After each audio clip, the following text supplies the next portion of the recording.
Assalamualaikum warahmatullahi wabarakatuh. Perkenalkan, nama saya Agustina, NPM 20711047. Di sini saya akan menyampaikan materi penyuluhan tentang pengendalian hama terpadu untuk menanggulangi hama OPT.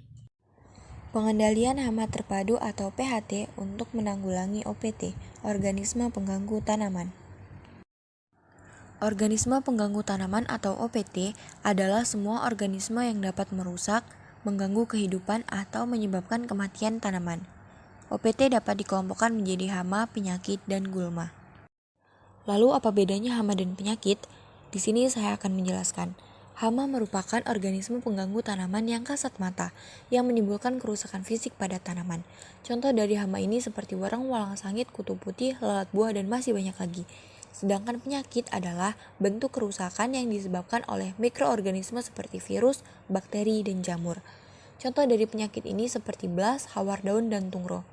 Blas disebabkan oleh jamur Pirisularia grisea, hawar daun disebabkan oleh bakteri Xanthomonas campestris oryzae, dan tungro ini disebabkan oleh virus Rhizostungro bacilliform virus atau bisa dikenal dengan RTBV. Kerusakan yang disebabkan oleh hama dan penyakit ini tidak boleh dibiarkan karena akan menimbulkan kerugian bagi petani dan beresiko gagal panen. Nah, untuk mencegah hal tersebut, maka diperlukan upaya untuk melindungi tanaman dari kerusakan melalui suatu upaya pengendalian hama, yaitu dengan cara melakukan pengendalian hama terpadu. Lalu apa sih sebenarnya pengendalian hama terpadu itu? Pengendalian hama terpadu atau PHT adalah upaya pengendalian serangan OPT untuk mencegah kerugian ekonomis dan kerusakan lingkungan. Sistem PHT ini telah diamanatkan oleh Undang-Undang Nomor 12 Tahun 1992. Lalu selanjutnya ada 4 prinsip PHT. Yang pertama, budidaya tanaman sehat. Budidaya tanaman sehat meliputi pengolahan lahan dengan pupuk organik, seleksi benih, penanaman dengan sistem jajar legowo, pemupukan berimbang, sanitasi lingkungan, dan penggunaan pestisida nabati. Lalu yang kedua adalah pelestarian musuh alami. Apa sih sebenarnya musuh alami itu?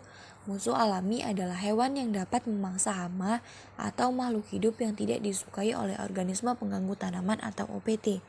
Contoh dari musuh alami ini seperti laba-laba, kepik, dan capung. Pelestarian musuh alami ini bisa juga diterapkan dengan menggunakan tanaman refugia. Tanaman refugia adalah tanaman berbunga yang dapat mengundang musuh alami untuk mendekat. Contoh dari tanaman refugia ini seperti bunga kenikir, bunga matahari, dan bunga zinnia. Lalu yang ketiga ada pengamatan berkala. Pengamatan berkala ini dilakukan seminggu sekali untuk mengecek tanda munculnya hama dan penyakit, hingga serangan hama bisa diatasi lebih dini dan tidak berkepanjangan. Dan yang terakhir, petani ahli PHT. Petani sebagai ahli PHT harus bisa mengembangkan konsep dan prinsip-prinsip PHT sesuai dengan karakteristik ekosistem pertanian di wilayahnya. Berbicara terkait pestisida nabati, apa sih sebenarnya pestisida nabati itu? Pestisida nabati adalah pestisida organik yang berasal dari alam, dari tumbuh-tumbuhan yang memiliki senyawa aktif yang bisa menekan populasi hama. Pestisida nabati ini juga sudah dimanfaatkan sejak zaman dahulu oleh nenek moyang kita untuk mengendalikan organisme pengganggu tanaman. Lalu selanjutnya, pestisida nabati ini mempunyai kelebihan dan kekurangan atau kelemahan. Kelebihannya itu yang pertama, bahan mudah didapat karena berasal dari alam dan dari tumbuh-tumbuhan. Yang kedua, murah. Yang ketiga, ramah lingkungan. Yang keempat, tidak mengandung residu. Dan yang terakhir, mudah terurai di alam. Dan pastinya mempunyai kelemahan, ada kelebihan dan ada kelemahan. Kelemahan yang pertama itu tidak tahan lama untuk disimpan. Yang kedua, harus dibuat setiap aplikasi. Dan yang ketiga, membutuhkan waktu saat membunuh hama. Jadi, pestisida nabati ini memerlukan waktu untuk mencegah hama. Lalu selanjutnya tanaman yang bisa digunakan atau dimanfaatkan untuk pestisida nabati seperti bawang putih, tembakau, serai, sirsak, lengkuas, daun mimba, brotowali, daun pepaya, mengkudu, jarak pagar, cengkih, gadung, babandotan, jeringau, kacang babi, dan serikaya. Selanjutnya saya akan menjelaskan cara pembuatan pestisida nabati dari kulit bawang. Ternyata kulit bawang ini juga bisa dimanfaatkan sebagai pestisida nabati karena kulit bawang ini sangat banyak mengandung kandungan zat-zat yang sangat baik bagi tumbuhan. Kulit bawang ini mengandung kaya akan mineral seperti kalsium, kalium, magnesium, fosfor, zinc, dan zat besi. Kulit bawang ini juga mengandung hormon auksin dan giberalin sebagai zat PT yang membantu pertumbuhan akar-akar baru pada tanaman. Kulit bawang ini selain bisa digunakan sebagai pestisida nabati, juga bisa digunakan sebagai zat PT atau zat perangsang tumbuh. Lalu kulit bawang ini juga mengandung zat plategonoin dan acetogonoin untuk mengendalikan hama yang ada di tanaman dengan merusak pencernaan hama dan membuat hama tidak suka terhadap tanaman. Alat dan bahan yang harus disiapkan untuk pembuatan pestisida nabati dari kulit bawang. Yang pertama tentunya kulit bawang. Kulit bawang ini bisa dengan menggunakan kulit bawang merah ataupun bawang putih dicampur.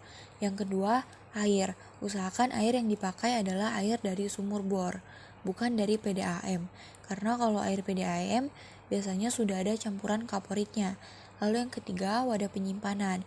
Usahakan wadah penyimpanan ini yang mempunyai tutup, seperti botol ataupun jerigen. Yang keempat, saringan. Dan yang kelima, botol spray. Tahap pembuatannya, yang pertama ambil kulit bawang. Yang kedua, masukkan ke dalam botol atau jerigen hingga 1/4 botol atau setengah botol. Yang ketiga, tambahkan air ke dalam botol hingga hampir penuh, kocok sebentar. Yang keempat, biarkan rendaman hingga 2 hari untuk fermentasi. Lalu cara pengaplikasiannya, yang pertama, ambil rendaman air kulit bawang. Lalu saring hingga airnya saja yang diambil. Yang kedua, pindahkan air saringan ke dalam botol spray. Dan yang ketiga, pestisida siap digunakan dan siap untuk diaplikasikan.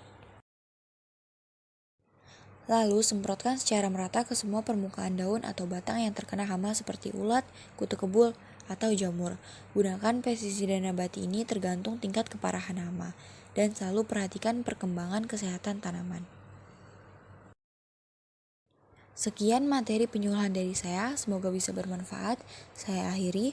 Wassalamualaikum warahmatullahi wabarakatuh.